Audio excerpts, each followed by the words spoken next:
기도하겠습니다. 사랑과 은혜가 많으신 아버지 하나님, 주님의 은혜에 감사와 찬양을 드립니다. 아버지, 이 시간에도 우리와 함께하여 주시옵시고 우리가 진리를 알아가는 데 부족함이 없도록 역사하여 주시옵소서. 이 야고보서를 통해서 우리가 율법을 버리는 행함을 가질 수 있도록 도와주시옵시고 정말 종교적인 행위에 빠지지 않도록 역사하여 주시옵소서. 오직 믿음으로 나아갈 수 있는 귀한 성도들이 될 수 있도록 도와주시옵소서. 모든 말씀 예수 그리스도의 이름으로 기도했습니다. 아멘. 야고보서 5장 6절을 보겠습니다. 신약성경 375쪽입니다.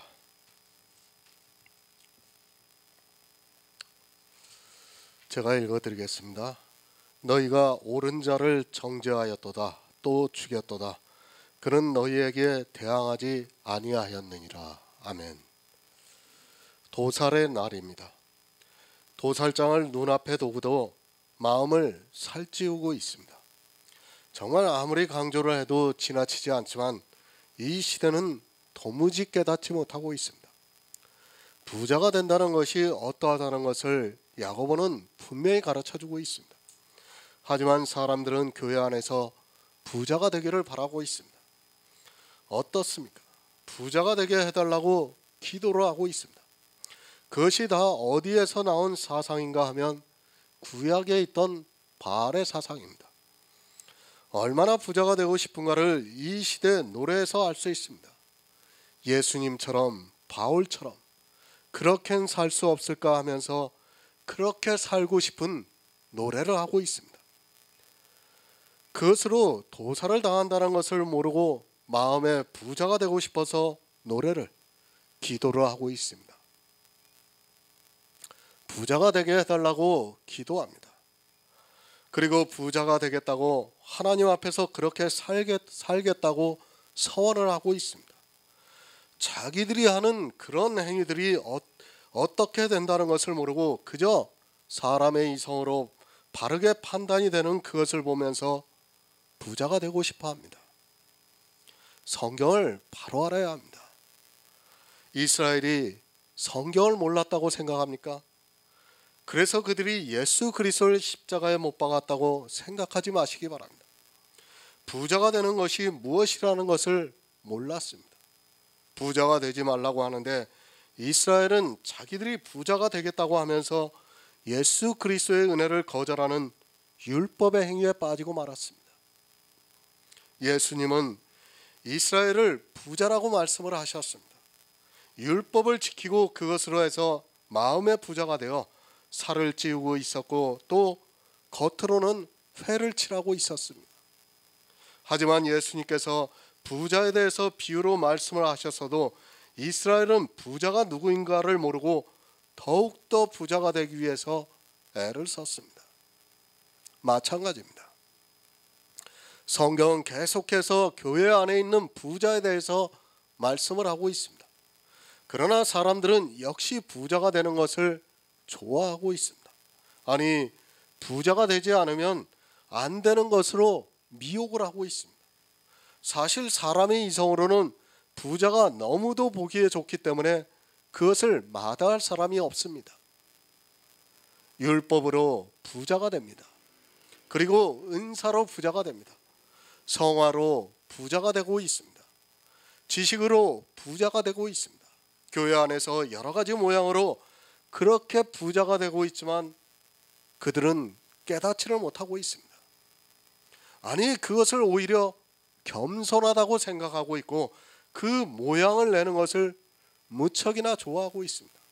이 시대를 보면 성경과 얼마나 벗어나 있는가를 쉽게 알 수 있지만 이해를 하지 못하고 있습니다. 행함이 있는 믿음입니다. 이 믿음이 없으면 다 부자가 됩니다. 하지만 불행하게도 이 야고보서를 바로 해석을 하는 사람이 없습니다. 이제까지 신학자들의 강해나 주석을 보아도 어느 누구 하나 행함이 있는 믿음에 대해서 바르게 해석을 하지 않았고 교회는 더욱더 부자가 되려고 하는 사람들로 많아졌습니다. 그리고 부자가 되는 것을 너무도 당연하게 생각하고 있습니다. 오히려 이단이라고 공격을 합니다. 부자가 되지 말라고 하면 이단이라고까지 공격을 합니다. 사실 부자가 되라고 하는 것이 다른 복음인데도 그것을 깨달을 수 있는 지혜가 사람에게는 없어서 아무리 위대한 신학자라 해도 행함이 있는 믿음을 모르고 그것으로 해서 더 많은 사람들이 영향을 받아 도살할 날이 가까이 왔는데도 마음을 살찌게 하고 있습니다. 인생의 이성입니다. 분명히 부자가 되는 것이 옳습니다. 그러나 성경은 그것을 음행이라고 말씀하고 있고 진노의 포도주를 마신다고 말씀을 하고 있습니다. 사람의 이성으로 옳고 그런 것을 판단해서는 안 되고 반드시 성경에서 어떻게 말씀하고 있는가를 깨달을 수 있는 지혜를 구해야 합니다. 성령이 오셔야 합니다. 그렇지 않고는 어느 누구도 깨달을 수 없는 영의 비밀입니다. 육을 가지고 있는 인생들의 이성으로는 지혜로는 그것을 깨달을 수 있는 지혜가 없습니다. 그래서 사람들은 더욱더 부자가 되어가고 있습니다. 도살을 눈앞에 두고도 자기가 부자가 되는 줄을 모르고 그렇게 부자가 되어서 도살장으로 끌려가고 있습니다. 얼마 전에 전화 한 통을 받았어요. 자기가 이제 성경의 어느 한 부분을 좀 탁월하게 보는 것 같더라고요. 그러면서 뭐 저보고 형제가 아니냐 그렇게 얘기를 하더라고요. 제가 참 안타까운 마음이 들었어요.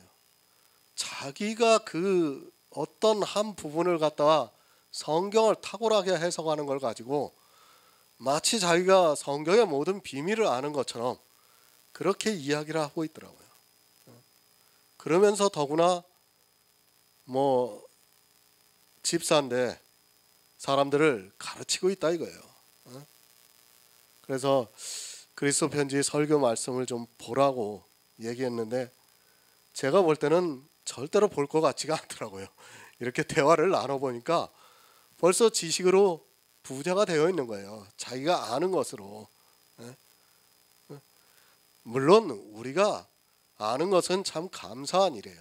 하지만 그 아는 지식이 나를 부자로 만들게 되면 그렇게 된다는 것을 우리가 깨달아야 돼요. 왜 지금의 목사들이 다른 복음을 전하고 있는가 하면 지식으로 부자가 됐기 때문이에요. 자기가 알고 있는 지식이 옳다고 굳게 믿고 있기 때문에 거기서 벗어나지를 못하는 겁니다. 그러니까 우리가 그런 것까지도 정말 부자가 돼서는 안 된다는 것을 깨달아야 합니다. 교회 안에 있는 사람들입니다. 계속해서 말씀을 드리지만 이 성경은 교회 안에 있는 사람들이 보고 있습니다. 도살의 날을 눈앞에 두고 있는 사람이 누군가 하면 교회 안에 있는 사람이라는 것을 깨달아야 합니다. 그들이 무슨 악을 행하는가 하면 옳은 자를 정죄하고 죽입니다. 누가 예수 그리스도를 죽였습니까? 바로 교회 안에 있는 부자들이 죽였다는 말씀입니다. 이 세상 사람들이 예수 그리스도를 죽인 것이 아니라 교회 안에서 부자가 되어 도살을 눈앞에 두고 있는 그들이 예수 그리스도를 죽였다고 말씀을 하고 있습니다. 그들이 예수를 죽이면서 뭐라 생각을 했는가 하면 이것이 하나님을 위하는 일이라고 생각을 했습니다. 마태복음 27장 19절을 보겠습니다. 신약성경 49쪽입니다. 마태복음 29장 19절입니다. 27장 19절입니다.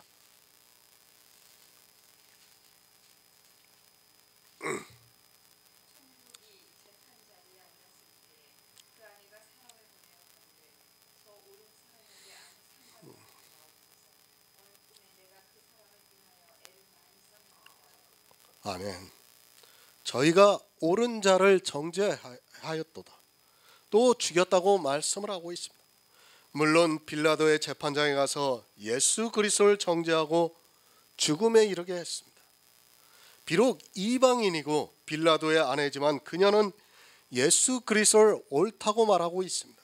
하지만 유대인들이 폭동이 일어날 것을 염려해서 빌라도는 사형을 처하고 결국에는 십자가에 못 박아 죽였습니다.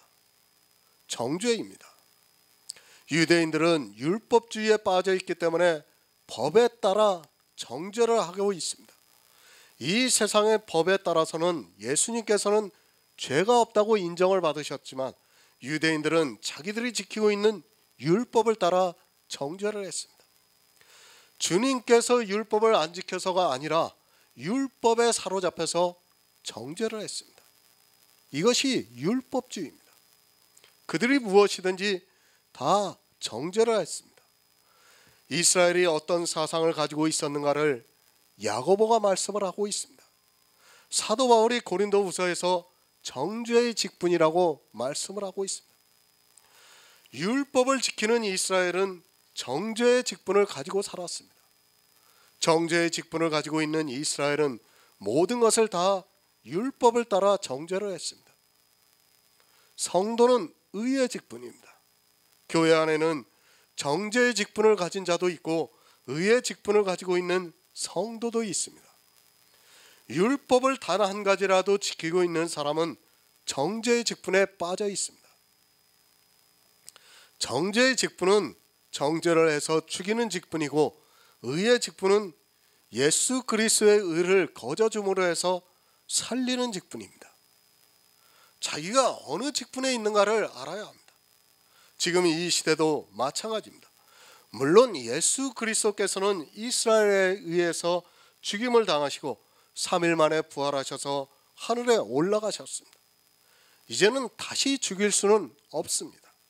하지만 정죄의 직분을 가지고 있는 사람은 역시 지금도 예수 그리스도를 죽이고 있다는 것을 깨달아야 합니다. 실제 죽일 수는 없을지라도 그렇게 예수 그리스도의 구속의 은혜를 거절하고 있습니다. 옳은 자를 죽이고 있습니다. 이스라엘만 죽이는 것이 아니라 이 시대도 똑같이 죽이고 있다고 히브리서에서 말씀을 하고 있습니다. 예수 그리스도를 믿지 않는 그 자체가 죽이고 있는 것임을 깨달아야 합니다. 하나님께서는 예수 그리스도를 이 세상에 보내주시고 예수 그리스도의 이름으로 구원을 받게 하셨습니다. 하지만 어떻습니까? 오직 예수를 안 받아들이고 있습니다. 이스라엘만 예수 그리스도를 안 받아들이는 것이 아니라 이 시대 역시도 예수를 안 믿고 있습니다. 아니 말로는 예수를 믿는다고 주장하고 있습니다. 하지만 그들의 행위를 보면 다 부자가 되어서 구속의 은혜를 거절하고 있습니다. 이스라엘이 왜 죽였습니까? 바로 자기들의 율법의 의 때문에 죽였습니다. 사실 그들은 성경을 어려서부터 보고 조상대대로 하나님을 믿어왔지만 예수 그리스도를 받아들이지를 못했습니다.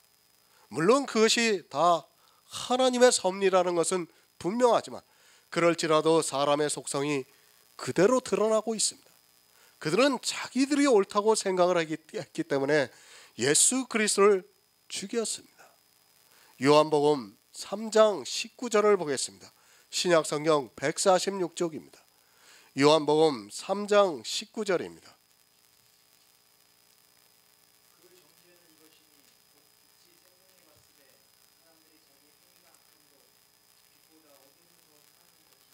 아멘.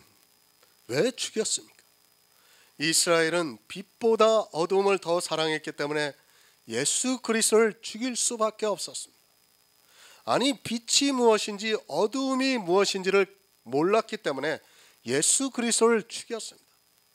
정말 이 시대 역시 참 빛이 무엇인지 어두움이 무엇인지를 모르고 있습니다. 이 세상 이성으로는 도무지 이해가 안 됩니다.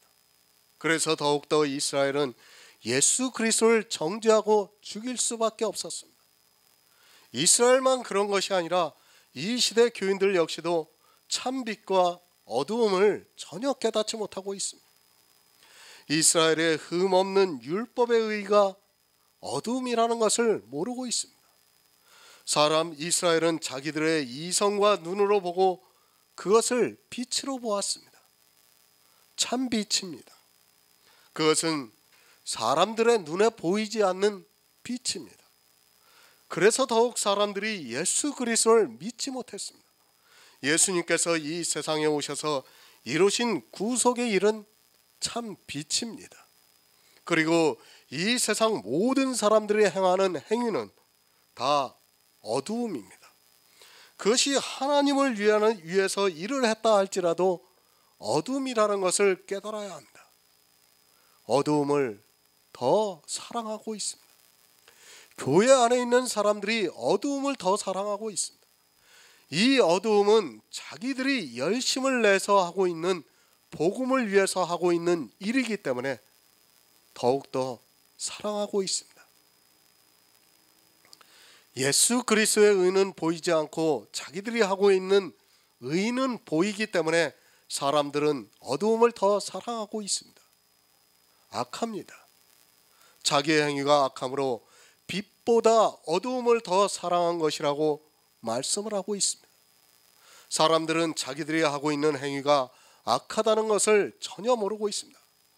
참으로 안타까운 것은 자기들이 행하고 있는 악한 것을 선하고 의롭다고 생각하고 있습니다. 그것이 사망으로 끌고 가는 것임에도 깨닫지를 못하고 있습니다. 이스라엘이 죽였습니다. 그들은 자기들의 행위가 악해서 빛보다 어두움을 더 사랑해서 그러한 일을 했습니다. 이 시대도 교회 안에서 빛보다 어두움을 더 사랑하는 사람은 이스라엘과 마찬가지로 예수 그리스도를 죽이고 있는 사람이라는 것을 바로 깨달아야 합니다. 그 어두움이 마음을 살지게 하고 있습니다. 그것으로 부자가 되고 있습니다. 하지만 사람들은 그것이 하나님을 믿는 행위라고 하면서 어두움이라고 생각하지를 않습니다. 지금 이 시대 역시 교회 안에서 행위에 빠져 있는 모든 사람은 그것을 어두움이라고 생각하지 않습니다. 그것을 어두움이라고 하면 오히려 분을 내면서 참지 못하는 것이 사람의 이성입니다. 왜 그렇습니까? 그것은 빛을 모르고 어두움을 모르기 때문입니다. 그것을 모르다 보니까 빛보다 어두움을 더 사랑하게 되어 있습니다. 교회 안에서 하고 있는 모든 행위가 다 어두움이라는 것을 모르고 있습니다. 사실 복음은 이것을 깨닫는 데부터 시작이고 출발입니다. 어쩔 수 없습니다. 그것이 인생들이 가진 지혜의 한계입니다.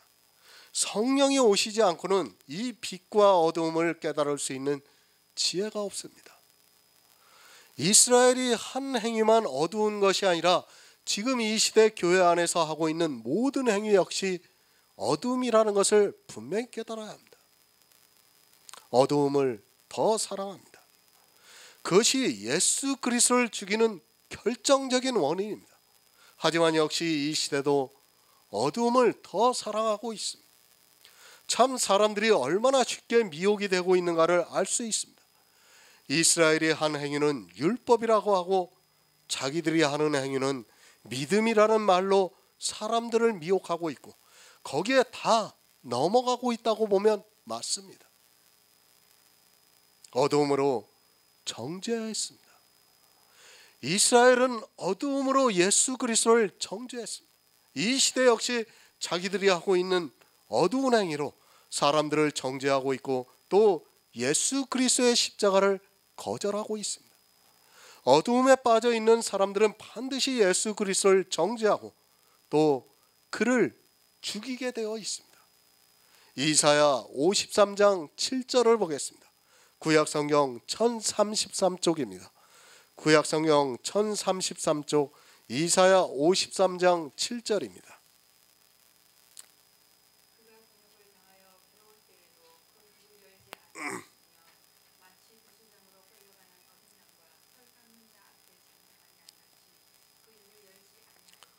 아멘.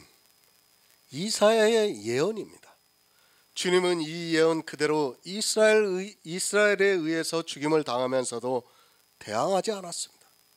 이스라엘은 하나님을 믿는다고 하면서도 빛을 몰라서 어두움을 더 사랑해서 예수 그리스도를 정죄했습니다. 그리고 빌라도의 법정에 세워서 죽였습니다. 그가 곤욕을 당하여 괴로울 때도 입을 열지 않았습니다. 주님께서는 십자가를 지실 때 정말 하나님의 어린 양으로 당신이 이스라엘에 의해서 죽임을 당하면서 이 세상 죄를 지고 가셔야 한다는 것을 알고 계셨기 때문에 도수장으로 끌려가면서도 그 입을 열지 않고 잠잠했다고 말씀을 하고 있습니다. 이사야의 예언 그대로 주님께서는 이스라엘에 의해서 십자가형을 받으셨습니다. 왜 그렇게 하셨습니까? 그것은 이 세상 죄를 지고 가셔야 하기 때문입니다. 주님께서는 저항하지 않았습니다. 그것은 주님께서 이 세상에 오신 목적이 바로 이 세상 죄를 지고 가셔야 하기 때문입니다. 만약 주님이 십자가를 지시지 않으면 이 세상 어느 누구도 구원을 받을 수 없기 때문에 주님께서는 이스라엘이 죽일 때 대항하지 않았습니다. 우리를 사랑하셔서 그런 것입니다. 이 세상 죄인들을 구원하기 위해서 주님은 이스라엘이 옳은 자를 정죄하고 죽일 때도 대항하지 않았습니다. 주님은 이 세상에 우리와 똑같은 육체의 모습을 입고 오셨습니다. 정말 그 당시 십자가형은 가장 잔인한 형벌 중에 하나였습니다. 그것이 얼마나 고통스러운가는 성경에 기록이 되어 있습니다. 인간으로서 가장 고통스러운 형벌 중에 하나였습니다. 우리나라와 같은 날씨가 아니라 중동 지역은 아주 더운 날씨입니다. 그런 곳에서 십자가형을 받기 전에 채찍으로 거의 반을 죽이게 때리고 있습니다. 그리고 그 더운 날씨에 목이 타 들어가는 고통을 당하면서 서서히 죽어가게 하는 것이 바로 이 십자가형입니다. 그것도 하루 만에 죽지를 않아요. 보통 며칠 걸립니다. 며칠. 그러면 어떻게 되는지 압니까? 밤에는 엄청 춥습니다. 기온이 떨어지니까. 그러니까 우리나라 같이 영하로 떨어진다는 게 아니라 사람이 한 18도만 내려가도요 동사를 해요. 동사. 18도만. 우리나라에서는 있을 수 없는 일이지만 저 열대지방에서는 18도만 내려가면 동사를 합니다. 사람이 죽습니다. 그런 고통을 반복해서 겪으면서 죽는 게 십자가형이에요. 물론 주님은 이제 안식일이 다가오니까 이제 그 십자가에 달린 사람들을 다리를 꺾어서 죽였던 것을 우리가 성경을 통해서 알고 있습니다. 주님은 너무 잘 알고 계십니다. 그래서 이마에 땀이 피가 될 정도로 흘리면서 아버지여 이 잔을 내게서 옮길만 하면 옮겨달라고 기도를 했습니다. 사람의 형상을 입고 오셔서 당해야 하는 그 십자가형이 너무 고통스럽다는 것을 아시고 할 수만 있다면 피하고 싶으셨습니다. 그러나 어떻게 하셨습니까? 주님은 그 잔을 기꺼이 받으셨습니다. 우리를 사랑하셨기 때문입니다. 이사야의 예언이 되어 있는 그대로 도수장으로 끌려가면서도 잠잠한 양같이 입을 열지 않았다고 말씀을 하고 있습니다. 이스라엘은 어두움을 더 사랑해서 자기 땅에 오신 메시아를 정죄를 하고 죽였지만 주님께서는 그들을 대항하지 않고 십자가에서 죽으셨습니다. 예언입니다. 하지만 그들은 이 말씀을 보면서도 도무지 깨닫지 못했습니다. 영의 일이라는 것은 바로 그렇습니다. 예수 그리스도를 죽이면서도 그들은 하나님을 위하는 일이라고 하면서 너무도 당당했던 것을 볼 수 있습니다. 그 원인이 어디서 왔는가 하면 철저한 율법주의에 빠져 있었기 때문입니다. 하나님의 사랑입니다. 대항을 하지 않고 그대로 십자가에서 죽임을 당하신 것은 하나님의 사랑을 우리에게 보여주신 것입니다. 이 사랑을 깨달아야 하는데 말로는 아니 지식으로는 알고 있지만 그것이 믿어지지가 않고 있습니다. 그래서 이스라엘이 그랬던 것 같이 이 시대 역시도 율법주의에 깊이 빠져들어가고 있습니다. 하지만 그것이 얼마나 악한 일이라는 것을 깨달을 수 있는 지혜가 없습니다. 이 모든 것이 구원입니다. 우리 인생들을 구원하시기 위한 하나님의 섭리입니다. 이 세상에서 가난하다고 믿고 있는, 아니 자기가 얼마나 가난한 자인가를 알고 있는 그들을 구원하시기 위해서 주님께서는 죽임을 당하시면서도 이스라엘에게 대항을 하지 않았습니다. 부자들은 모릅니다. 자기들이 얼마나 악하다는 것을 모르고 있습니다. 그래서 주님을 죽이면서까지도 그것을 하나님을 위하는 일이라고 생각했습니다. 교회 안에서 율법으로 단 한 가지라도 부자가 되어 있는 사람들은 이 영의 비밀을 도저히 깨달을 수가 없습니다. 오직 하나님의 은혜로 성령의 보내심을 받은 성도만이 선과 악을 분별할 수 있는 지혜가 있습니다. 야고보서를 보시기 바랍니다. 아니 야고보서뿐만 아니라 이 시대 성경을 얼마나 거꾸로 해석하고 있는가를 알 수 있습니다. 야고보서 같은 경우에는 조금 더 심하게 하고 있지만 거의 모든 성경을 다 거꾸로 해석을 하고 있습니다. 그것이 다 성경을 사람의 이성을 가지고 보고 있기 때문입니다. 그리고 문자적으로 보고 있기 때문에 이사야의 예언을 보고도 도무지 깨달을 수가 없습니다. 마찬가지입니다. 정말 성경을 얼마나 틀리게 해석하고 있는가를 바로 깨달아야 한다. 이 문제는 생명이 걸린 문제입니다. 하지만 사람들은 교회에만 나오면 이상하게도 자기 생명에 대해서 너무 쉽게 생각하고 있습니다. 육체의 생명에는 그렇게 신중하고 애착을 갖는 그들이 영의 생명에 대해서는 너무 당연하게 생각을 하고 있습니다. 마태복음 26장 53절을 보겠습니다. 신약성경 47쪽입니다. 마태복음 26장 53절입니다.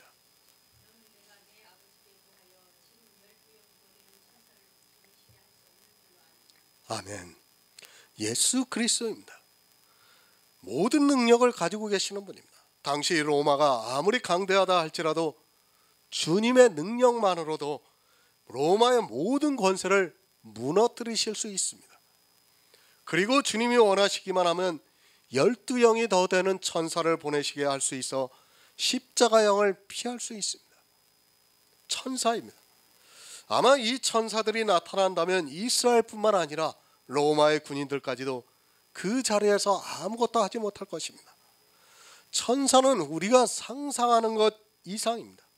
그런 능력이 있는 천사를 보내실 수 있지만 예수 그리스도께서는 이스라엘에게 대항하지 않았습니다.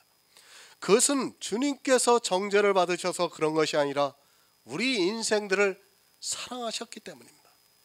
하나님의 어린 양입니다. 우리를 위해 속죄 제물이 되셔야 하는 분입니다. 그래서 예수님께서는 자기 몸을 단번에 들이시기 위해서 대항하지 않았습니다. 만약에 주님이 대항을 하면 이스라엘은 절대로 죽일 수 없습니다. 로마의 군대가 아무리 강하다 할지라도 하나님을 죽일 수는 없습니다. 그렇지 않습니까? 육체의 싸움이 아닙니다. 주님은 우리를 구원하시기 위해서 영의 싸움을 하고 있습니다. 이 영의 싸움은 예수 그리스도께서 십자가에서 죽으셔야 하는 것입니다.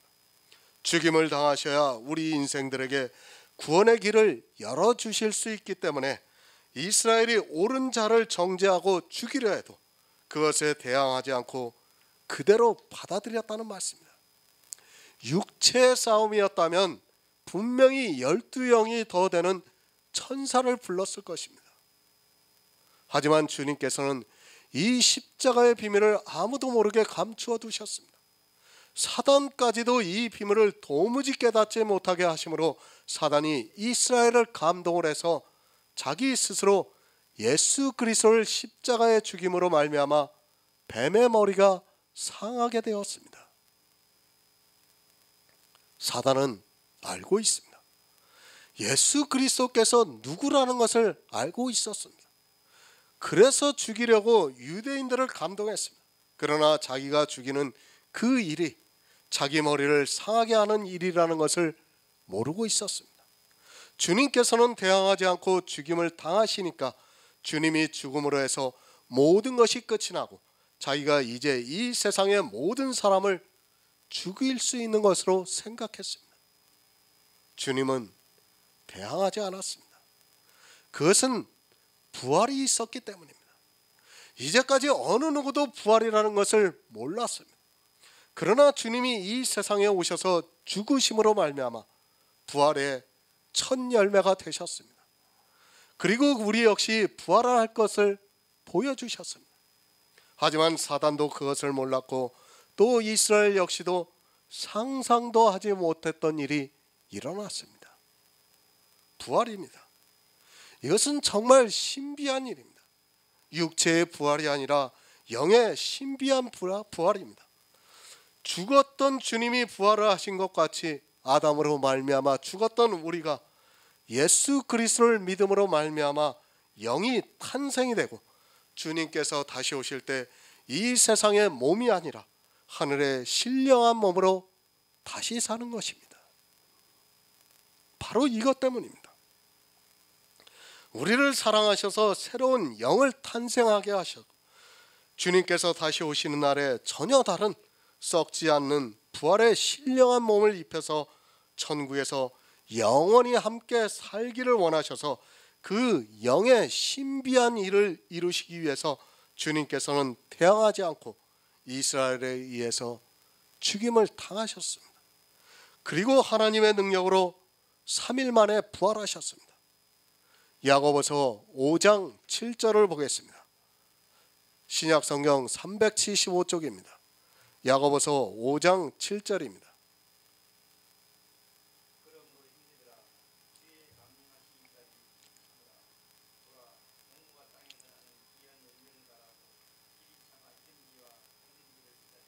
아멘.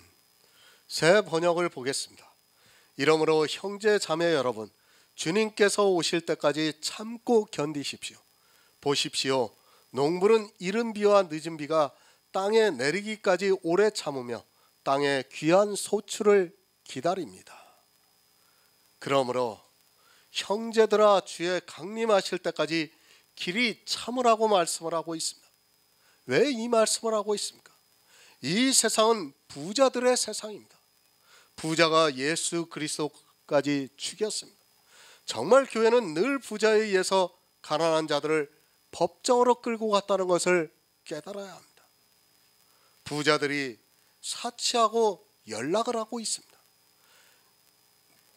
이제까지 성경을 보면 늘 그렇게 해왔습니다. 이스라엘의 모든 역사를 보아도 그렇고 이방의 교회도 역시 부자들이 모든 주도권을 가지고 있는 것을 볼 수 있습니다. 솔직히 초대교회를 지나오면서 이제까지 교회사를 보아도 역시 부자들이 교회 주권을 행사하고 있는 것을 볼 수 있습니다. 천주교도 부자였습니다. 그리고 기독교 역시 마찬가지로 부자였습니다. 문서로 기록되어 있는 책들을 볼 때 과연 성도가 있었는가 하는 것을 냉정하게 생각해 보아야 합니다. 천주교도 부자였고 또 프로테스탄트 교회 역시도 부자가 되었습니다. 성도라고 할 수 있는 형제들은 거의 보이지 않고 있는 것을 볼 수 있습니다. 지금도 마찬가지입니다. 이 시대 역시 부자들의 세상입니다. 과연 성도라고 할 수 있는 사람이 몇이나 되는지 찾아볼 수 없습니다. 이렇게 늘 부자들은 교회를 종교로 만들어서 그 안에서 사치와 연락을 하면서 살아가고 있습니다. 초대교회를 지나오면서 이 야고보의 말씀이 그대로 이루어지고 있다고 보면 맞습니다. 추수한 자의 우는 소리가 만군의 주의 귀에 들려지고 있습니다. 성도가 없습니다. 천주교와 기독교를 거쳐오면서 구원을 받을 성도가 거의 없었다는 것을 깨달아야 합니다. 그것은 그들이 해석을 한 이 야고보서 강의 한 가지만 보아도 너무도 쉽게 알 수 있습니다. 심지어는 종교개혁을 한 루터도 야고보서를 지푸라기 복음이라고 말했습니다. 이 야고보서는 성경으로 취급을 하지 않았다는 말씀입니다. 루터만 그랬습니까? 그래도 루터는 양심적이라는 것을 알아야 합니다. 그러나 다른 신학자들은 이 야고보서를 다 거꾸로 해석을 했습니다. 그것이 쌓이고 쌓이다 보니까 이제는 어느 누구도 그것을 바로잡을 수 없습니다. 너무도 유명한 신학자들이 야고보서를 행위를 강조하는 말씀으로 해석을 하다 보니까 그것이 이제는 굳어져 있는 것을 볼 수 있습니다. 신학교에서도 그렇게 배워요. 로마서는 믿음에 대한 교리라고 배우고, 야고보서는 그 믿음만으로 이제 사람들이 타락을 할 걸 염려해서 우리에게 행위를 하기 위해서 야고보서를 기록했다고 신학교에서부터 그렇게 가르치고 있습니다. 모르면 모른다고 하는 것이 좋습니다. 모르면 그것이 죄가 아닙니다. 그런데 모르면서 아는 것처럼 이야기를 하는 것이 얼마나 더 큰 죄가 된다는 것을 모르고 있습니다. 예수님께서도 그렇게 말씀하시지 않았습니까? 모르면 죄가 아니라고 그랬어요. 그런데 너희가 안다고 하니까 이제 죄라고 말씀을 하셨습니다. 더구나 유명한 신학자들이 이런 야고보서를 강해를 해놓고 주석을 써놓으면 사람들은 거의 맹목적으로 그대로 받아들이고 있는 것을 볼 수 있습니다. 인쇄술이 발달을 했습니다. 그리고 수많은 책들이 나오기 시작을 했습니다. 자칭 신학자라고 하는 사람들이 남긴 책들이 많이 있습니다. 그 책들을 보시기 바랍니다. 과연 그 책 중에서 진리를 바로 전하고 있는 책이 얼마나 되는가는 진리를 인도함을 받고 있는 성도만이 알 수 있습니다. 인쇄가 발달을 해서 책이 대중화된 것이 불과 200년 되었습니다. 물론 아주 유명한 신학자의 글은 그 이전이라도 책으로 남아있는 것을 볼 수 있습니다. 그러나 대부분의 책들은 불과 200여 년 전부터 쓰여졌다는 것을 알아야 합니다. 그런데 그 책들이 쓰여지기 시작을 했을 때는 이미 거의 다 율법주의, 성화주의 그리고 은사주의에 깊이 빠져들어가 있는 상태였습니다. 그들이 책을 썼습니다. 그리고 그 책들이 지금까지 전해지고 있고 그것이 마치 성경의 권위와 비슷하게 취급을 받고 있습니다. 그런 유명한 신학자들에 의해서 잘못 해석이 된 설교집이나 그리고 강의 주석들을 보면서 그것을 신앙에서 배우다 보니까 그것이 마치 진리가 되어버렸습니다. 참 감사합니다. 제가 사실 주석책을 살 돈이 없었어요. 그 정도로 돈이 없었습니다. 주석책을 안 보고 싶어서 안 본 게 아니라 정말 주석책을 살 돈이 없었어요. 제가 신학을 공부하면서 그걸 주석책을 보통 한 질 살려면 보통 2~30만 원 해요. 근데 그걸 살 돈이 없었어요. 그러다 보니까 저는 처음부터 주석을 안 봤어요. 정말 감사하게도. 그리고 이제 제 친구 목사가 그 성경 대백과사전이라는 것을 이제 선교사들한테 보내는 책들 중에서 저한테 준 책이 있어요. 그건 지금도 제가 가끔 참고로 하고 보고 있습니다. 그 책하고 이제 헬라어 사전하고 히브리어 사전하고 이제 그렇게 제가 가지고 있습니다. 근데 감사하게도 저는 처음부터 주석을 안 봤어요. 그리고 성경을 몇 권을 이상하게 다른 성경들을 보게 된 거예요. 그러니까 지금 제가 보고 있는 이 개역 성경 말고도 킹 제임스라든지 그 다음에 새 번역이라든지 공동 번역이라든지 이런 책들을 보게 된 거예요. 제가 그러다 보니까 자연스럽게 성경에서 저는 답을 찾기 시작했어요. 그런 책들이 아니라. 그러니까 아마도 그래서 하나님께서 복음을 주시지 않았나 정말 그렇게 생각을 하고 있습니다. 그런 주석책들을 전혀 참고로 하지 않았기 때문에 지금 여러분들과 이렇게 복음의 교제를 나눌 수 있지 않았는가 저는 나름대로 그렇게 생각을 하고 있습니다. 지금 이 시대의 신앙서적을 봅니다. 지금 이 시대를 보시기 바랍니다. 요한계시록의 환상이 그대로 나타나고 있습니다. 많은 무리에 앉은 큰 음녀의 심판이 그대로 보이고 있습니다. 얼마나 많은 책들이 나오고 있습니까? 성경보다도 그런 책들을 보면서 그가 더구나 유명한 신학자이면 성경보다 더 그 책에 있는 글들을 그대로 받아들이고 있는 것이 이 시대 교인들의 모습입니다. 참 안타까운 현실입니다. 이 시대도 마찬가지입니다. 지금은 인터넷이라는 매체가 발달해서 누구나 자기가 생각하는 글을 올리고 있습니다. 그것을 또 다른 사람들이 함께 공유를 하면서 심각한 문제가 되고 있습니다. 모르면서 안다고 하며 글로 남기는 것이 얼마나 큰 죄인가를 모르고 있습니다. 왜 부자가 많습니까? 그것은 성경을 모르기 때문입니다. 성경을 안다면 절대로 부자가 되려고 하지 않을 수 있는데 성경을 모르다 보니까 서로 부자가 되기 위해서 치열한 경쟁을 하고 있습니다. 그리고 자기가 안다고 해야 더 많은 사람들을 자기 교회 안으로 끌어들일 수 있기 때문에 사람들은 더 아는 척을 하고 있습니다. 데살로니가후서 1장 4절을 보겠습니다. 신약성경 334쪽입니다. 데살로니가후서 1장 4절입니다.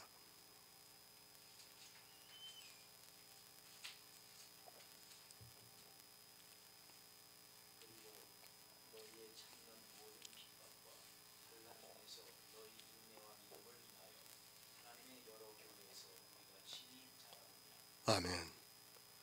왜 길이 참습니까? 성도는 이 세상에서 부자들에 의해서 환난을 당하기 때문입니다. 사실 이 시대도 진리를 알고 있는 성도는 핍박과 환난을 당하게 되어 있습니다. 솔직히 그리스도 편지가 그렇게 많이 알려지지가 않아서 그렇지 아마도 어느 정도 세력을 갖추고 알려지기 시작을 하면 지금 정통이라는 교회에서 아마도 분명히 이단이라고 공격할 것이 너무도 분명합니다. 그들은 부자입니다. 그 부자들은 자기들이 사치하고 연락하는 그것을 쓰레기로 취급하면 참지를 못하게 되어 있습니다. 부자가 되려고 무던히도 노력을 했는데 그것이 아무 의미가 없는 쓰레기와 같다고 해보시기 바랍니다. 그것이 악한 것이라고 해보시기 바랍니다. 핍박을 합니다. 11조를 악이라고 해보시기 바랍니다. 그리고 주일이라고 하는 날을 악한 행위라고 해보시기 바랍니다. 그리고 그들이 지키고 있는 성탄절과 추수감사절 그리고 송구영신 예배가 다 짐승에게 미혹이 된 악한 행위라고 해보시기 바랍니다. 그들은 다수의 힘을 빌어서 그리스도 편지를 이단이라고 공격할 것이 너무도 분명합니다. 사람의 이성으로도 그렇습니다. 그리스도 편지에서 전하고 있는 말씀은 그들이 도무지 이해를 하지 못합니다. 자기들이 하고 있는 하나님을 위해서 하고 있는 선한 일들이 악하다고 하면 누가 더 나쁘다고 생각을 하겠습니까? 성경에 기록되어 있는 선지자들을 보시기 바랍니다. 그들이 누구와 싸웠습니까? 다 율법주의자들입니다. 교회 안에 있는 부자들과 싸우다가 핍박을 받았습니다. 늘 교회는 부자들에 의해서 사치와 연락을 하고 있습니다. 그것을 소자들은 깨닫지 못하고 그저 사람의 이성으로 생각해서 자기가 옳다고 생각이 되기 때문에 그들과 같이 부자가 되려고 따라가고 있습니다. 다 예표입니다. 거의 모두 다 교회 안에서 핍박을 당한다는 것을 깨달아야 합니다. 성도는 이 세상을 사는 동안 그럴 수밖에 없습니다. 만약에 그리스도 편지가 정말 많이 알려지면 아마 심하게 핍박할 겁니다. 그것을 어느 정도는 감수할 각오를 하고 계셔야 될 겁니다. 아마도 그런 핍박을 받으면서 사는 것이 성도입니다. 교회는 늘 부자들이 사치하고 연락을 하기 때문에 사실 성도들이 그들과 함께 하지를 못했습니다. 성도입니다. 늘 말씀을 드리지만 이 세상의 주인이 아닙니다. 성도는 이 세상에서 고하고 과부고 나그네입니다. 더구나 율법을 폐하고 살아가고 있습니다. 율법을 아주 잘 지키고 있는 그들에게 핍박을 받는 것은 너무도 당연한 일입니다. 부자들이 있는 교회 안에서 성도가 설 자리가 없다는 것을 바로 알아야 합니다. 복음을 전합니다. 그리고 그 복음을 이제 듣습니다. 그러면 사람들이 착각을 합니다. 이제까지 교회 안에서 자기가 들어왔던 그 지식이 그대로 있어서 마치 내게 복음이 있으면 하나님께서 도와주시는 것으로 오해를 하다가 더 큰 실망을 하고 핍박을 당하게 되는 것을 볼 수 있습니다. 늘 말씀을 드리지만 영의 일입니다. 하나님께서는 우리의 육을 돕지 않습니다. 설령 내가 구원을 받고 성경에서 모든 진리를 다 알고 있다 해도 육적으로 돕지 않는다는 것을 바로 알고 있어야 합니다. 그래서 야고보도 주의 강림하실 때까지 길이 참으라고 말씀을 하고 있습니다. 만약에 육체적으로 하나님께서 도와주실 것 같으면 참을 필요가 없습니다. 그렇지 않습니까? 하나님께서 육체적으로 직접 도와주시면 되지 왜 참습니까? 그러므로 형제들아, 주의 강림하시기까지 길이 참으라는 이 말씀은 하나님께서 육체적으로 도와주시지 않기 때문에, 육체적으로 너무 힘들기 때문에 길이 참으라고 말씀을 하고 있습니다. 시편 37편 40절을 보겠습니다. 구약성경 829쪽입니다. 구약성경 829쪽 시편 37편 40절입니다.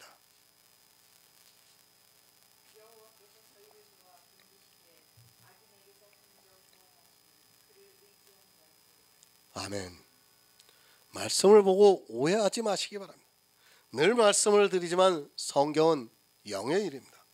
이런 말씀을 육적으로 보아서는 절대로 안 됩니다. 여호와께서 저희를 도와 건지시되 악인에게서 건져 구원을 하시며 그를 의지한 연고라고 말씀을 하니까 자기를 의인이라고 생각을 하고 자기를 반대하고 있는 사람을 악인이라고 하면서 하나님을 의지하면 자기를 육체적으로 도와 건져주시는 것으로 오해를 하고 있습니다. 아닙니다. 사도들을 생각해 보시기 바랍니다. 그리고 초대교회 성도들을 생각해 보시기 바랍니다.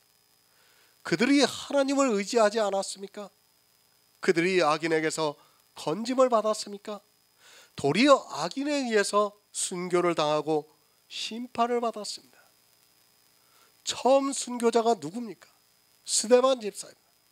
그가 누구에게 순교를 당했습니까? 바로 이스라엘의 악인들에게서 순교를 당했습니다. 스데반 집사가 하나님을 의지하지 않아서 순교를 당했습니까? 그러나 분명한 것은 스데반 집사는 악인에게서 건짐을 받았습니다. 그리고 그 영혼이 구원을 받았습니다. 하지만 그 육체는 돌에 맞아 죽는 순교를 당하고 말았습니다. 악인이 누구입니까? 이 세상 사람도 물론 악인이라고 말할 수 있습니다. 하지만 교회 안에서 율법을 지키고 있는 부자들이 악인입니다. 그 악인에게서 육체적으로 건짐을 받고 도우심을 받는 것이 절대로 아닙니다. 성도는 육체적으로 그 악인들에 의해서 핍박을 받으면서 살아가고 있습니다. 얼마나 많은 순교를 당했습니까? 물론 전부가 순교자라고 할 수는 없을지라도 초대교회를 지나고 교회에 의해서 순교를 당한 사람이 수천만 명에 이른다는 것을 기억하고 있어야 합니다. 보이는 교회가 부자가 되어서 심지어는 왕까지도 받고 또 종교 재판을 통해서 수많은 사람들을 죽였다는 것을 알아야 합니다. 그것이 천주교에서만 그런 것이 아니라 기독교에서도 있었습니다. 물론 이 세상에 의해서 죽임을 당한 사람들도 있었습니다. 성도의 삶입니다. 내가 진리를 안다고 해서 다른 사람이 나에게 굴복할 것이라고 생각하지 마시기 바랍니다. 오히려 더 핍박을 받습니다. 내게 진리가 있으면 세상은 나를 핍박하게 되어 있습니다. 이 세상의 사상이 다 부자가 되어 싶어 하는 것이고 또 이 세상의 모든 종교가 다 부자가 되고 싶어 하기 때문에 부자를 악하다고 하는 성도는 당연히 세상에 의해서 그들이 다수이기 때문에 핍박을 당하게 되어 있습니다. 길이 참으시기 바랍니다. 어느 정도 참아야 합니까? 내 육체의 생명이 끝이 날 때까지 길이 참아야 합니다. 그것을 참지 못하면 결국 진리를 배반하게 되어 있습니다. 성도는 이 세상에서 그렇게 힘들게 살아가야 한다는 것을 잊지 마시기 바랍니다. 천국은 영원합니다. 그리고 이 세상은 우리가 길게 살아보아야 100년입니다. 그리고 이 세상의 생명은 불완전해서 아프기도 하고 또 슬픔을 당하기도 하고 또 여러 가지 어려움을 당하기도 합니다. 그러나 천국의 생명은 썩지 않고 모든 것을 다 이길 수 있는 완전한 형상입니다. 천사들도 우리가 부활을 하고 나면 판단을 받는다고 말씀을 하고 있습니다. 그런 부활입니다. 둘을 다 얻을 수 있다고 생각하지 마시기 바랍니다. 물론 가끔가다는 하나님께서 성도에게도 분복을 주실 때도 있습니다. 하지만 사도들과 초대교회 성도들을 보면 내가 어떻게 살아야 하는가를 깨달아 알 수 있습니다. 교회 안에 있는 사람들이 꽝도 먹고 알도 먹으려고 합니다. 그것이 자기 영혼을 망하게 한다는 것을 모르고 있습니다. 천국입니다.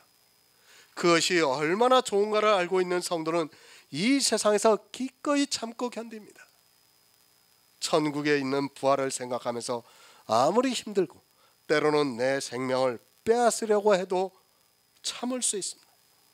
정말 하늘의 것이 얼마나 좋은가 알 수 있다면 참을 수 있습니다. 얼마나 좋을 것 같습니까?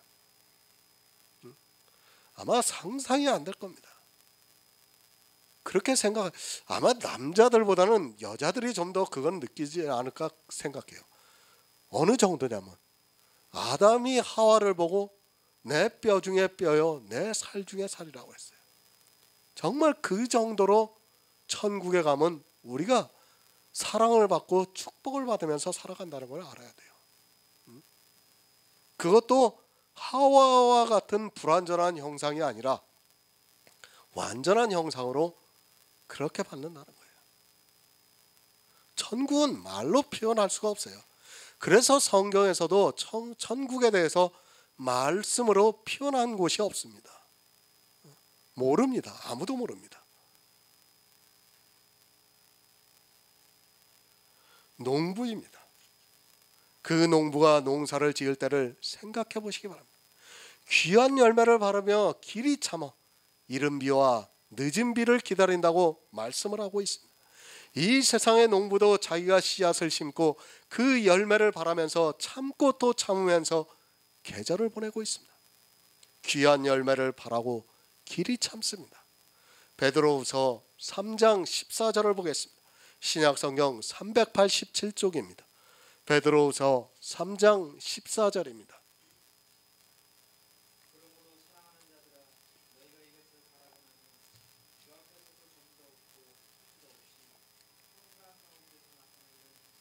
아멘.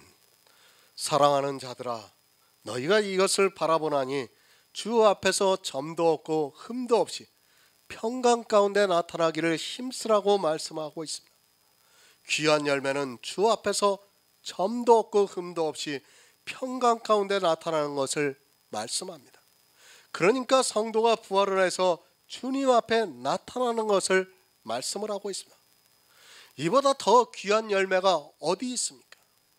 농부는 농사를 지어 귀한 열매를 바라고 있습니다. 그와 같이 하나님께서는 우리에게 이른 비와 늦은 비를 주셔서 우리가 주 예수 그리스도의 날에 주 앞에서 점도 없고 흠도 없이 평강 가운데 나타나기를 바라고 있습니다.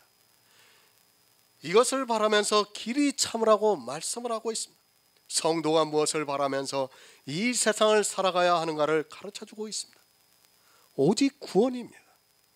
이 세상에 그런 생명이 아닙니다. 이 세상 종교에서 말하는 그런 거짓 구원이 아닙니다. 성도는 영의 부활을 믿고 있습니다. 예수 그리스도를 믿음으로 내 안에 탄생이 되는 영이 주님께서 다시 오시는 날에 부활의 열매가 되어서 신령한 몸을 입게 됩니다. 이것을 위해 길이 참고 바라고 있습니다. 정말 부자들이 세상의 주인이 되어서 그들에 의해서 핍박을 받고 살아가고 있는 성도들에게 바라는 것이 바로 이 열매입니다. 구원의 열매를 바라면서 살아가고 있다는 말씀입니다. 주님께서 이 세상에 강림하시는 그 날을 바라면서 기다리고 있습니다. 오래 참습니다. 곧 오시겠다고 하셨습니다. 그런데 벌써 2000년이 지났습니다. 세상 사람들의 상식으로는 도무지 이해가 안 되는 일이고 거짓과 같이 보여지지만 주님의 시간은 하루가 1000년 같고 1000년이 하루 같다는 것을 알고 있다면 그리 오래 참는 것도 아닙니다. 인생의 시간으로는 정말 오래 참고 기다린다고 할 수 있지만 하나님의 시간은 아직 짧은 것 같습니다. 2000년이 지났습니다. 그러나 아직까지도 주님이 오실 때의 징조는 보이지 않고 있습니다. 이 세상을 보는 것이 아니라 성경에 기록되어 있는 교회의 징조를 보면 아직은 때가 아닌 것으로 믿어지고 있습니다. 지금 살아있는 사람들이 다 죽기까지는 주님이 오시지 않을 것으로 성경을 보면 알 수 있습니다. 저도 정확히는 모릅니다. 그러나 아직은 때가 아닌 것은 분명합니다. 그러나 종말이 왔다고 하는 사람들은 다 거짓말이라고 보시면 맞습니다. 아직은 그런 때가 아닙니다. 그렇다고 해서 너무 실망하지 마시기 바랍니다. 분명히 주님께서는 다시 오실 것이라고 성경에서 말씀을 하고 있습니다. 성도는 이 세상에서 비록 고난과 환난을 받으면서 살아가다 잠을 잘지라도 주님께서 다시 오시는 그 날에 불이 분명히 우리를 깨워 영접해 주실 것이라고 믿고 있습니다. 감사해야 합니다. 아직은 때가 아닌 것에 감사해야 합니다. 그것은 이 세상에 구원할 성도가 있다는 사실입니다. 그것이 내가 되고 또 나를 통해서 이 복음을 듣는 모든 사람이 될 수 있습니다. 우리는 낙심하지 말고 정말 말세 때 길이 참으면서 기다리고 있어야 합니다. 구원입니다. 그것은 영원한 생명입니다. 이 세상에서 살아가고 있는 생명은 반드시 언젠가는 죽어야 하고 또 사라지는 안개와 같습니다. 그런 생명이 아니라 그보다 더 귀한 생명을 우리에게 주고 있습니다. 이 세상의 부자는 아닐지라도 주님께서 우리에게 복음을 주셨습니다. 그리고 성령의 감동하심에 따라 귀한 열매를 기다리고 있습니다. 부자가 되지 마시기 바랍니다. 그것은 이 세상에서 환난 가운데 산다는 것입니다. 비록 이 세상에서는 그렇게 살아갈지라도 우리는 슬퍼할 필요가 없습니다. 모든 것을 다 가진 성도는 성도라는 것을 잊어서는 안 됩니다. 이 세상에 사라지는 것이 아니라 영원히 있는 천국을 유업으로 받은 성도라는 것을 알고 참고 또 참으면서 주님의 날을 기다리는 성도가 되시기를 바랍니다. 야고보서 5장 8절을 보겠습니다. 신약성경 375쪽입니다.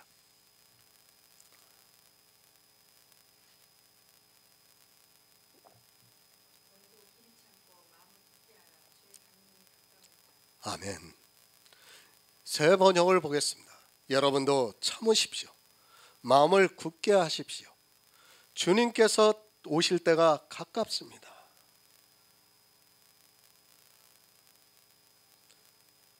왜 이런 말씀을 성경에 이제 데살로니가 전서도 그렇고 지금 야고보서도 주님이 오실 때가 가깝다고 말씀을 하고 있어요. 왜 그랬습니까? 그 당시에는 너무 성도들이 많은 고난을 받았어요. 그렇게 고난을 많이 받다 보니까 사도들이 그들을 위로하기 위해서 주님의 때가 가깝다는 말씀을 많이 기록하고 있습니다. 왜? 그들이 위로를 받아야 될 거 아닙니까? 위로를 받아야 하기 때문에 가깝다고 말씀을 하고 있는 것입니다. 여러분 참으십시오. 반복해서 말씀을 하고 있습니다. 얼마나 참기 힘들면 계속해서 참으라고 말씀을 하겠습니까? 이 세상에서 성도로 살아간다는 것이 견디기 힘든 고통입니다. 그것을 알기 때문에 야고보는 계속해서 참으라고 말씀을 하고 있습니다. 어느 정도입니까? 앞에서 말씀을 드렸지만 죽을 때까지 참아야 합니다. 그렇게 참는 성도만이 구원을 받을 수 있습니다. 우리 성도는 죽을 때까지 이 세상에 있는 부자들에 의해서, 아니 부자가 되고자 하는 사람들에 의해서 고난을 당하기도 하고, 또 내 마음에서도 끊임없이 부자가 되고 싶어 합니다. 솔직히 얼마나 부자가 되고 싶습니까? 부자가 되기 싫은 사람은 아무도 없습니다. 그것이 사람의 이성으로는 너무도 좋기 때문에 모든 사람은 다 부자가 되고 싶어 합니다. 정말 성령의 감동을 받지 않고는 이 부자가 되고 싶어하는 마음을 떨쳐버릴 수 없다는 것을 깨달아야 합니다. 아니 성령의 역사가 아니고는 우리는 부자가 되고 싶은 마음을 버리지 못합니다. 그것이 사람의 이성입니다. 그리고 이 세상의 이성적 지식입니다. 그런데 그것이 악이라고 하니까, 그것이 부자라고 하니까, 그것을 참으려고 하니까 얼마나 견디기 힘들겠습니까? 사실 그것을 버릴 수 있는 사람은 아무도 없습니다. 하지만 성령이 우리 가운데 오시면 우리가 길이 참고 견딜 수 있습니다. 그것은 성령이 모든 진리 가운데로 인도를 하기 때문입니다. 만약에 성령이 진리 가운데로 인도를 하지 않으면 우리는 참고 싶어도 안 됩니다. 그것이 인생의 이성으로는 너무도 바르기 때문에 그것을 하지 않는다는 것은 불가능합니다. 부자가 되지 말고 길이 참으라고 말씀을 하고 있습니다. 영의 성도입니다. 우리 성도는 육체와 그 정과 욕심을 십자가에 못 박았습니다. 사실 이것을 못 박는다는 것이 얼마나 큰 고통입니까? 그런 고통의 시간을 이기고 길이 참고 견뎌야 구원을 받을 수 있습니다. 하지만 사람들은 부자가 되기 위해서 열심을 내고 있습니다. 또 부자가 되게 해달라고 눈물을 흘려가면서 하나님께 기도를 하고 있습니다. 요한계시록 2장 3절을 보겠습니다. 신약성경 400쪽입니다. 요한계시록 2장 3절입니다.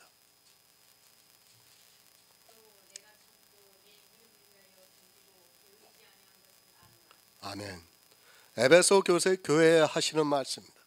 또 내가 참고 내 이름을 위하여 견디고 게으르지 않았다고 말씀을 하고 있습니다. 에베소 교회에 있는 성도들이 참았습니다. 무엇을 위해서 참았는가 하면 주의 이름을 위해서 참았습니다. 주님의 이름을 바라면서 참았다는 말씀, 율법입니다. 그리고 예수입니다. 이 두 가지의 싸움입니다. 율법의 의미가 나쁘다는 것이 아닙니다. 성경에 기록되어 있는 문자 그대로의 율법과 예수 그리스도가 서로 싸우고 있습니다. 예수 그리스도를 믿는 성도는 율법을 버리고 그것으로 인하여 세상에서 정말 이 세상 사람들이 하나님을 믿는 성도가 맞는가 하는 생각을 갖게 하고 있습니다. 그렇지 않습니까? 사실 예수를 믿는다는 것은 아무것도 하지 않는 것입니다. 복음을 전하는 일을 하지 않는다는 것이 아니라 율법을 행하지도 않고 성화가 되려고도 하지 않고 은사를 나타내지도 않습니다. 그러다 보니까 정말 때로는 내가 예수를 믿는 것인가 하는 의문을 가질 수 있습니다. 이것이 영의 일입니다. 육을 가지고 있는 사람으로는 너무도 당연한 일입니다. 육을 가지고 있기 때문에 육으로 무엇인가를 해야 믿는 것 같은 생각이 되는데 그저 성경에서 성령의 감동으로 예수 그리스도를 알아가고 하는 그것이 도무지 이해가 안 될 때가 있습니다. 아니 예수 그리스도를 내가 믿는 것인가 하는 생각을 하게 만들고 있습니다. 저 역시도 마찬가지입니다. 사람은 누구나 마찬가지입니다. 여러분이 볼 때는 제가 대단하게 보일지 몰라도 저 역시도 사람입니다. 복음의 비밀을 전하고 있지만 때로는 내가 무엇을 하고 있는가 하는 생각을 하게 됩니다. 정말 영의 일이라는 것이 그렇다는 것을 알아야 합니다. 그래도 성경에서 성령의 감동으로 예수 그리스도를 알아가고 있기 때문에 내 마음에 확신을 주고 있어서 그런 회의가 될 때도 참고 견딜 수 있습니다. 사실 복음은 힘이 듭니다. 율법은 보이기 때문에 내가 감정적으로 느끼고 보고 하기 때문에 그것을 보면서 육체적으로 내가 하나님을 믿고 있다고 하는 것을 인정하면 됩니다. 아주 쉬워요. 그리고 그것으로 기쁨을 누릴 수 있습니다. 하지만 복음은 내 마음에서 믿어지는 역사입니다. 그것은 내가 해야 하는 일이 없습니다. 단 한 가지 내가 해야 하는 일이 있다면 내가 받은 이 복음의 은혜를 내 이웃에게 전하는 일뿐입니다. 그리고 복음을 가진 자를 도와서 서로 다른 영혼이 구원을 받을 수 있게 하는 일입니다. 믿는다는 것이 그렇습니다. 사람은 자기가 몸으로 무엇을 하지 않으면 마치 아무것도 아닌 것으로 생각을 하게 되어 있습니다. 그래서 더욱 자기 몸으로 무엇인가를 하려 하고 있고 사단은 그것을 아주 잘 알고 있습니다. 너무도 하고 싶기 때문에 사단은 그것을 하게 해주면 되는 겁니다. 교회 안에서. 그러면 그냥 죽는 거예요. 그래서 교회가 점점 더 율법주의로 변하고 있고 그 안에서 무엇인가를 하고 싶어하는 사람들의 마음을 아주 잘 알고 있기 때문에 교회 안에서 자꾸 일을 만들고 있습니다. 새로운 일들이 계속 만들어지고 있어요. 교회 안에서 일을 합니다. 그리고 율법을 지킵니다. 또 은사를 나타냅니다. 그리고 성화가 됩니다. 그런 행위들이 자기가 하나님을 믿고 있다는 증표로 사람들의 이성에 자리하고 있습니다. 그렇게 부자가 되고 있습니다. 하지만 성도는 그것이 부자가 되는 것임을 알고 있기 때문에 그런 것을 전혀 하지 않으려고 하다 보니까 때로는 내가 정말 하나님을 믿는 것인가 하는 생각을 하게 됩니다. 하지만 믿음을 주시고 있습니다. 행위를 하지 않고 믿음을 주시는데 그 믿음을 가지고 행위를 하지 않으려니까 정말 견디기가 힘이 듭니다. 그래서 길이 참으라고 말씀을 하고 있습니다. 에베소 교회에서는 너희가 내 이름을 인하여 참았다고 말씀을 하고 있습니다. 예수 그리스도를 믿고 부자가 되는 것을 참았다는 말씀입니다. 내 이름을 위하여 견디고 게으르지 않았습니다. 그 이름의 뜻이 무엇입니까? 저희 백성을 저희 죄에서 구원할 자입니다. 그 구원자를 알기 위해서 게으르지 않고 성경에서 예수 그리스도를 알기에 힘썼다는 말씀입니다. 이렇게 예수 그리스도를 알기 위해서 부지런한 성도는 율법의 행위를 할 시간이 없습니다. 그래서 부자가 될 수 없다 보니까 사람들로부터 정죄를 받기도 하고 또 때로는 이상하다는 이야기를 들을 수밖에 없습니다. 진짜 율법의 행위를 할 시간이 없어요. 제가 만약 그것을 하게 되면 제가 복음의 말씀을 쓰지를 못합니다.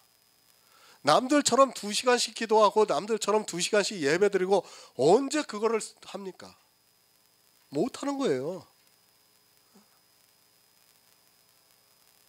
진짜 복음이 있는 성도는요, 율법을 지키고 싶어도 못 지킵니다. 시간이 없어서 못 지켜요.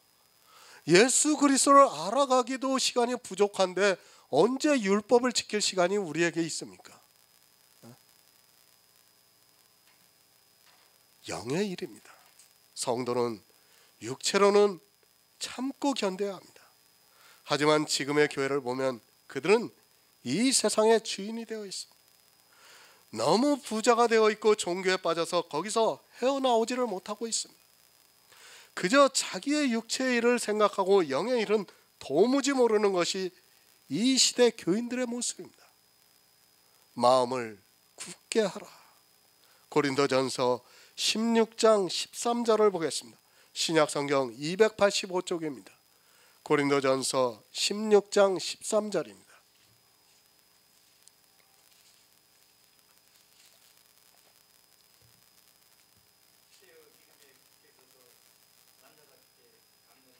아멘. 마음을 굳게 하라. 사람들은 행위에 대해서는 너무도 굳게 하려고 하고 있습니다. 하지만 성경은 우리에게 행위에 대해서 요구하고 있지 않습니다. 교회가 타락을 하면서 종교화되다 보니까 행위를 통해서 자기들이 성도라는 것을 보이고자 노력을 하고 있어서 그렇지 성경과는 전혀 다르다는 것을 깨달아야 합니다. 행위는 너무 잘합니다. 그리고 그런 것으로 굳은 신념을 보이려고 합니다. 하지만 그 행위라는 것이 얼마나 무의미한가를 바로 깨닫지 못하고 있습니다. 이 세상은 율법주의다 보니까 사람들은 그 안에 있을 때는 자기 행위로 굳게 설 수 있기 때문에 더욱더 그렇게 되고 있습니다. 하지만 우리가 성경을 모아서 잘 알겠지만 욥을 생각해 보시기 바랍니다. 그가 어떤 사람이었습니까? 고아의 아버지가 되고 과부의 눈을 실망케 하지 않았습니다. 그런 그였지만 모든 재산을 다 잃고 나니까 아무것도 할 수 없었습니다. 이 세상에서 가장 의롭게 산 욥이라 해도 그의 모든 재산과 그리고 가족까지 잃고 나니까 아무것도 하지 못하고 그저 자기 육체의 병을 보면서 탄식을 했습니다. 그것이 인생입니다. 그러나 율법을 지키고 있을 때는 전혀 깨닫지 못했습니다. 내가 주의를 지킬 수 있고 내가 11조를 낼 수 있고 내가 율법을 지킬 수 있고 성도와 같이 살 수 있을 때는 자기가 하고 있는 행위가 너무도 당연하고 모든 사람도 나와 같이 할 수 있다고 생각합니다. 율법주의가 왜 잘못됐는가를 알아야 돼요. 율법주의는 내가 이것을 하면 저 사람도 나와 같이 할 수 있다고 생각하는 거예요. 그것이 잘못입니다. 하나님께서는 모든 사람의 정말 이 세상에 60억 인구 얼굴 하나도 똑같은 사람이 없게 만드셨는데 사람들은 교회 안에서 행위로 똑같이 만들려고 노력을 하고 있어요. 무엇입니까? 하나님의 분복을 거절하는 거고 하나님의 섭리를 거절하는 거예요. 그게.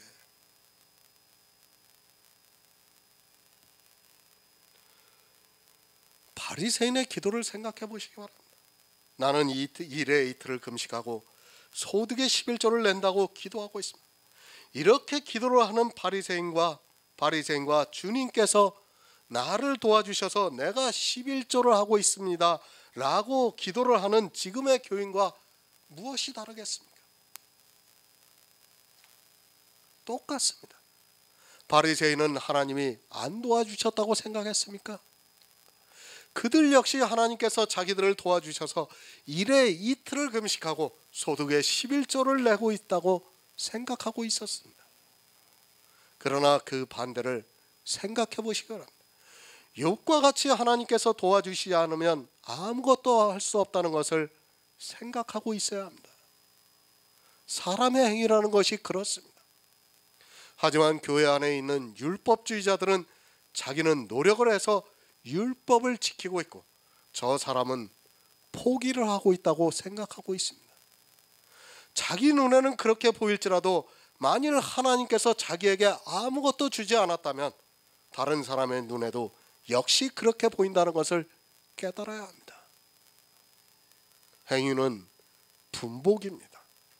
하나님께서 주신 분복을 따라 어느 사람은 굳게 선 것처럼 보이고 어느 사람은 방종으로 하는 것 같이 보이게 되어 있습니다.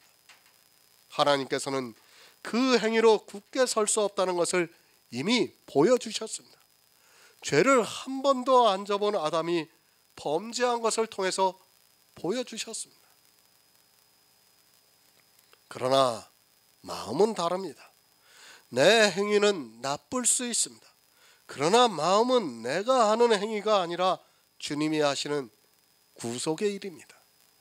죄인인 사람이 하는 행위는 흔들릴 수밖에 없습니다. 하지만 점도 없고 흠도 없는 주님께서 하시는 구속의 일은 절대로 흔들리지 않습니다. 마음을 굳게 하고 주의 강림이 가깝다는 것을 믿으라는 그 말씀은 바로 주님께서 이루시는 일을 내 마음이 믿고 있다는 말씀입니다. 마음을 굳게 해야 합니다. 그것은 내 스스로 하는 것이 아닙니다. 성경에서 마음을 굳게 하라고 하니까 마치 내가 스스로 마음을 굳게 할 수 있는 것으로 생각하지 마시기 바랍니다.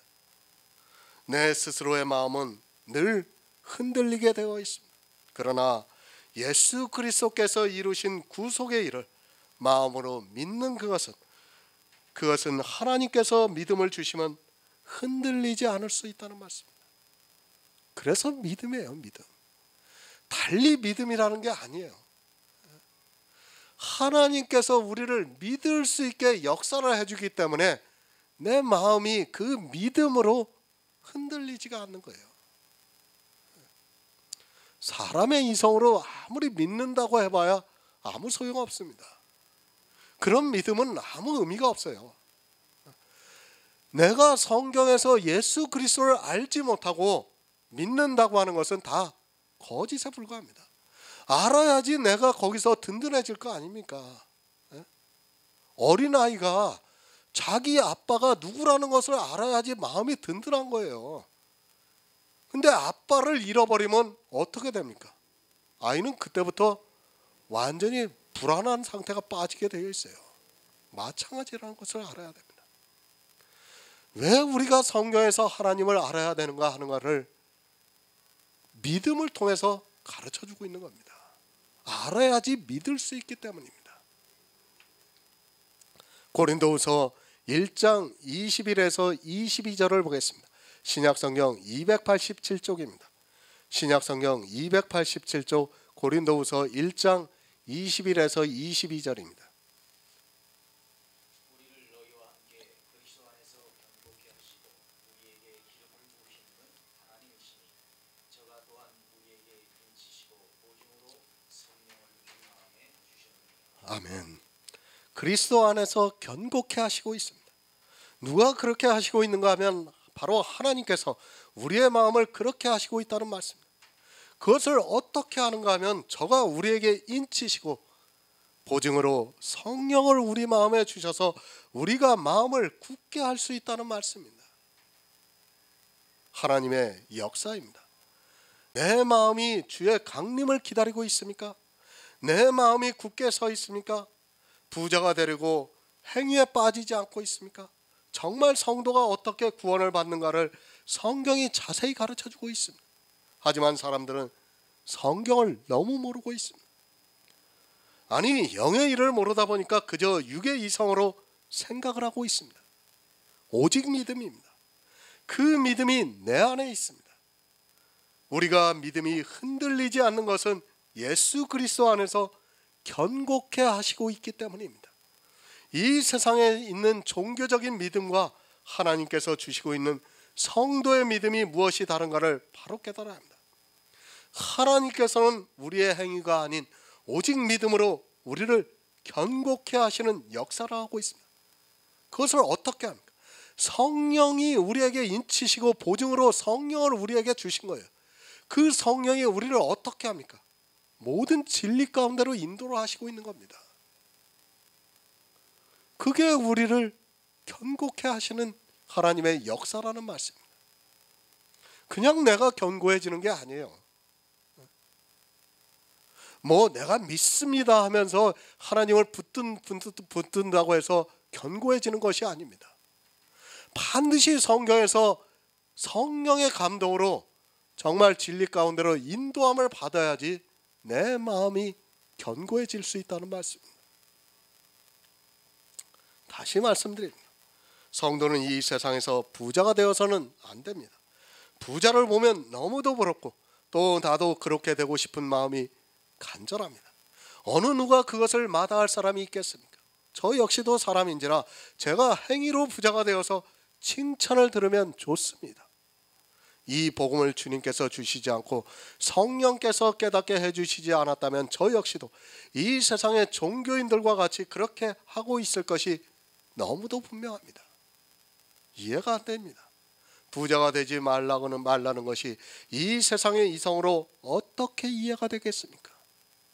그러나 성경이 그것을 말씀하고 있습니다.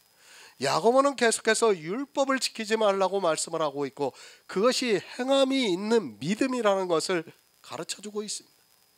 사실 이것을 안다고 해도 사람은 나도 모르는 사이에 부자가 되어 있습니다. 굳게 서 있어야 합니다. 사실 모든 행위를 다 버리고 오직 예수 그리스도를 믿는다는 것은 사람의 이성으로는 불가능합니다. 그리고 또한 저가 또한 우리에게 인치시고 보증으로 성령을 우리 마음에 주셨다고 말씀하고 있습니다. 믿음의 비밀을 모르는 사람은 절대 이해하지 못하는 영의 비밀입니다. 마음입니다. 성령의 감동입니다. 이 세상의 종교하다는 하나님께서는 이것을 성도에게 비밀로 보여주셨습니다. 그가 아무리 지혜가 있고 유명한 신학자라 해도 이것을 깨닫지 못하면 그저 종교인에 불과하다는 것을 분명히 깨닫고 있어야 합니다. 마음을 굳게 하라고 하니까 이 세상의 신념으로 생각해서는 안 됩니다. 그것은 이 세상의 종교입니다. 그런 신념이 아니라 하나님의 역사입니다. 우리를 인치시고 보증으로 성령을 주셔서 내 안에서 역사하시는 하나님의 능력입니다. 이 능력이 우리 안에 있어야 마음을 굳게 하고 주의 강림을 기다릴 수 있습니다.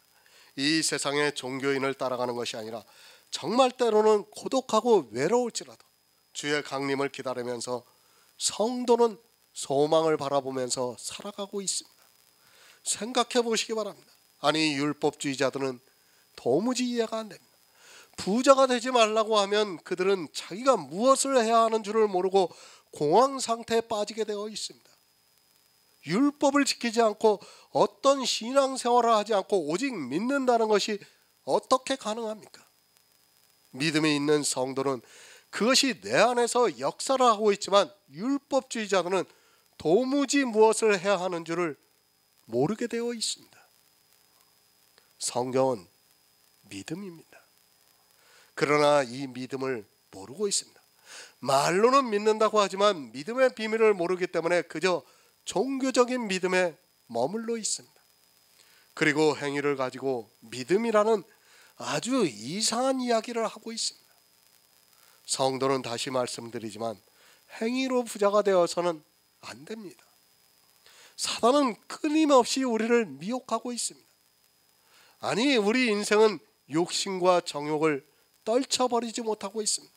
이 행위가 사람의 이성으로는 너무 좋고 그것을 통해서 믿음이 좋다는 인정을 받고 또 사람들로부터 칭찬을 듣기도 하고 존경을 받기도 하기 때문에 사람들이 그것을 버리지 못하고 있습니다. 아니 그보다는 성령이 그들에게 오시지 않아서 이 세상을 따라가고 있습니다. 성령입니다. 다시 말씀드리지만 성령이 오셔야 합니다. 교회 안에 있다고 해서 성경을 본다고 해서 예수를 믿는다고 해서 성령이 오신 것으로 생각하지 마시기 바랍니다. 정말 내 안에서 끊임없이 일어나고 있는 이 생의 욕심과 정욕을 떨쳐버려야만 가능한 일입니다. 이것이 사람으로는 불가능하고 오직 성령이 오셔야지만 그럴 수 있습니다. 하지만 모릅니다. 다 성령을 받은 것으로 착각하고 있습니다. 성령을 받았는가 안 받았는가 하는 것을 가장 쉽게 알 수 있는 것이 무엇인가 하면 내 마음이 부자가 되어 있는가를 보면 쉽게 알 수 있습니다. 그러니까 율법의 행위를 하나라도 지키고 있고 또 성화가 되려 하고 있고 은사를 통해서 나를 나타내고 있다면 그는 아직 성령이 오시지 않은 사람입니다. 베드로전서 5장 9절을 보겠습니다. 신약성경 382쪽입니다. 베드로전서 5장 9절입니다.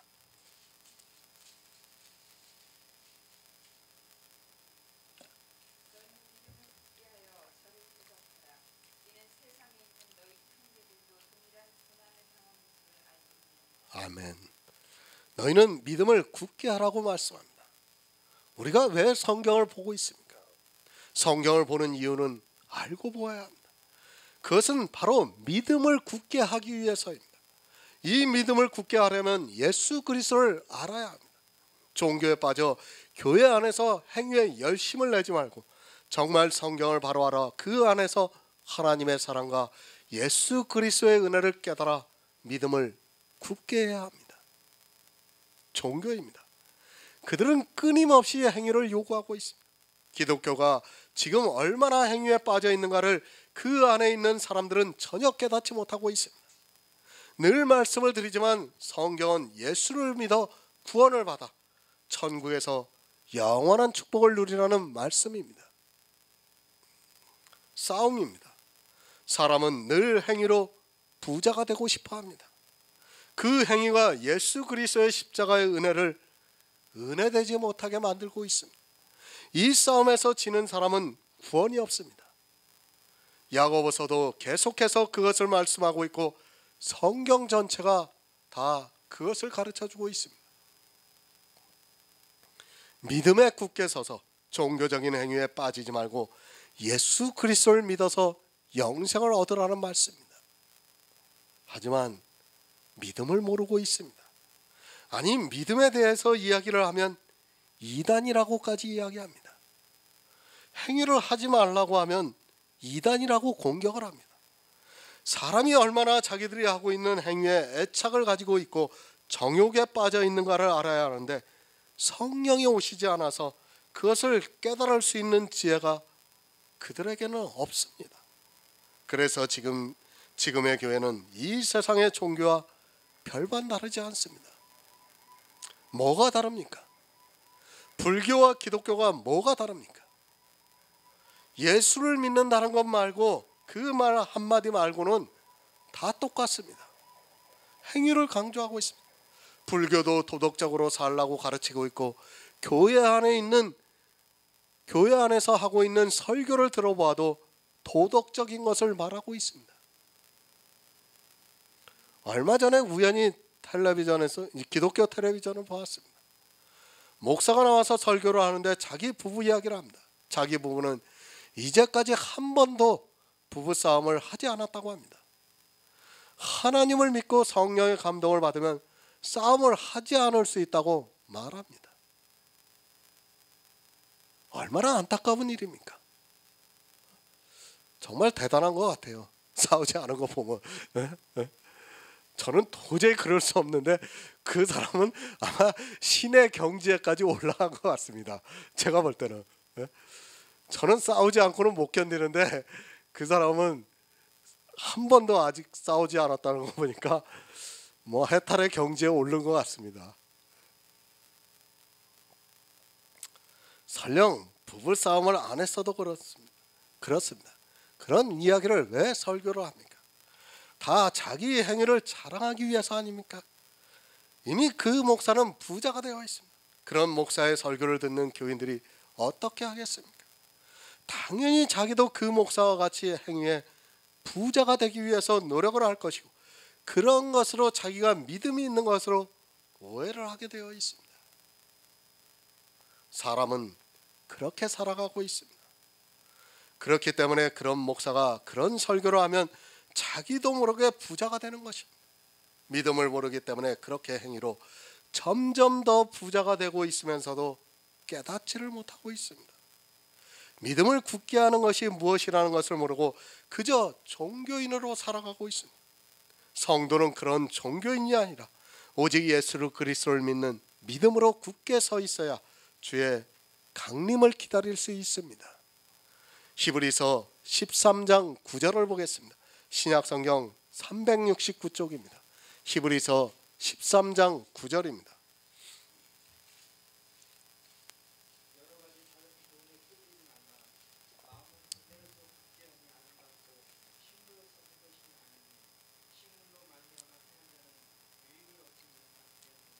아멘. 오직 믿음입니다. 오직 은혜입니다. 오직 예수입니다.